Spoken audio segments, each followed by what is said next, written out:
And we are here with the quickest ranking of your guys' life. We are ranking all 8 Mission Impossible films from least to greatest. Let's get into it.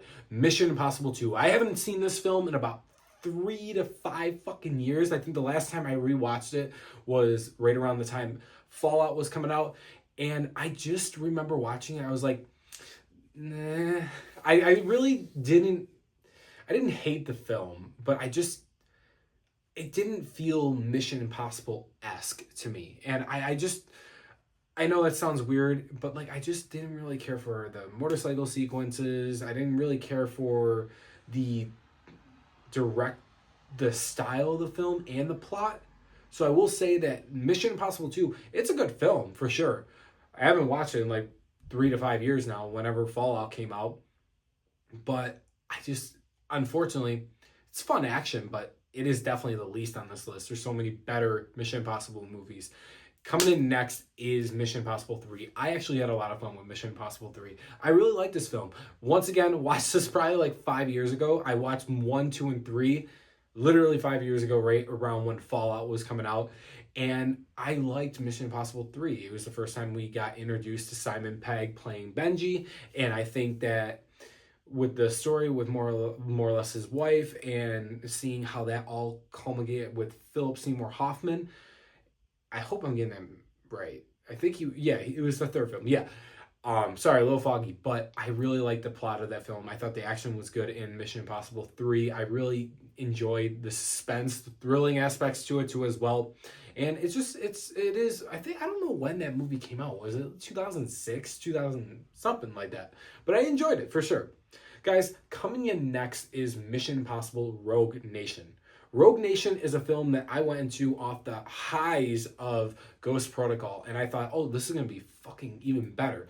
And I liked Rogue Nation, don't get me wrong, but I will say a lot of aspects of Rogue Nation to me was definitely the pacing throughout the film. The film does drag from the first, the second, and the third act, and you feel it throughout. No crazy stunts really in there besides we open up with the craziest stunt, him Tom Cruise hanging off the side of a fucking plane, which was insane in itself. But I don't know. I don't know if you should have opened with your biggest stunt right in the beginning of the film, because then it kind of just like it peaks and then it just goes like that. And this was the first directorial debut for Christopher McQuarrie in the Mission Impossible franchise. And I don't know. I enjoyed it, but I don't think it's as good as the rest. Coming in next, guys, is the classic Mission Impossible 1996, the first one. This has got a lot of nostalgia, and I'm so happy they paid off with nostalgia and Dead Reckoning and The Final Reckoning, the vibes of the first Mission Impossible. It's classic. I like it. I enjoy it. I respect what it is, what they were trying to do. It started the whole franchise. That's all I need to say. Tom Cruise is a badass in this film, obviously, as well. Coming in next, guys, it's getting a little hard because I like a lot of these films a lot. And with The Final Reckoning fresh in my mind, and the next film is going to be Mission Impossible Dead Reckoning. I like Dead Reckoning a lot. My biggest problem is it being part of a part 1 and a part 2, right? And in my head right now, with all the biggest craziest stunt in Dead Reckoning was the motorcycle jump. I really did enjoy this film. Now, I think the other 3 are actually better than this, but I really had a lot of fun with this film. The pacing and everything with the structure of the film, the villain, the entity, all the characters, I really like it. The practical stunts, the score, cinematography, the practical effects, whatever you want to say. Tom Cruise, once again, badass. Yes, we know. So Dead Reckoning is next. Guys, coming in next, we are in the final 3 films. And my third favorite Mission Impossible film is Mission Impossible The Final Reckoning. I think it's only safe to say put these 2 films right next to each other because it's one whole complete story.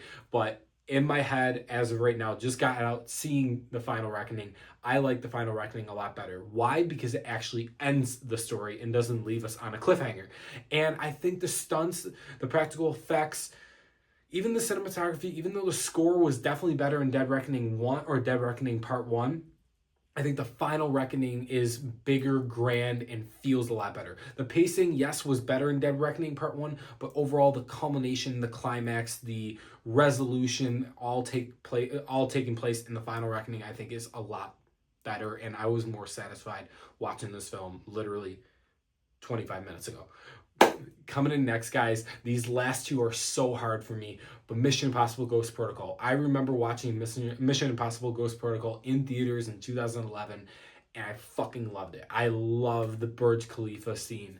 I love the running in the sandstorm. Tom Cruise fucking running is sick as fuck.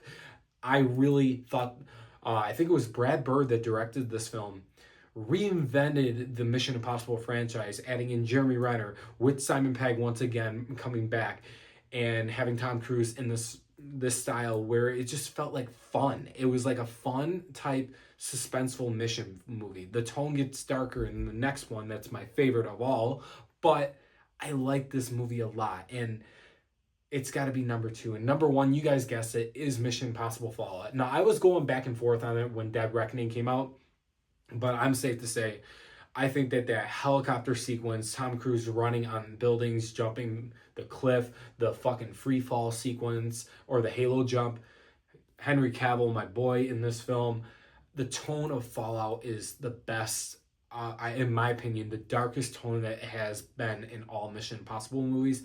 I think Mission Impossible Fallout is the best in the franchise. I think they nailed every single thing, whether it's the cinematography, the stunts, the fucking score, the vibe, everything is there. I have to say Mission Impossible Fallout is my favorite and number 1 on the list. Guys, let me know your thoughts below on all the Mission Impossible movies. Which one's your favorite? Which one's your least favorite? Thanks for watching. Subscribe for more, and I'll see you guys real soon.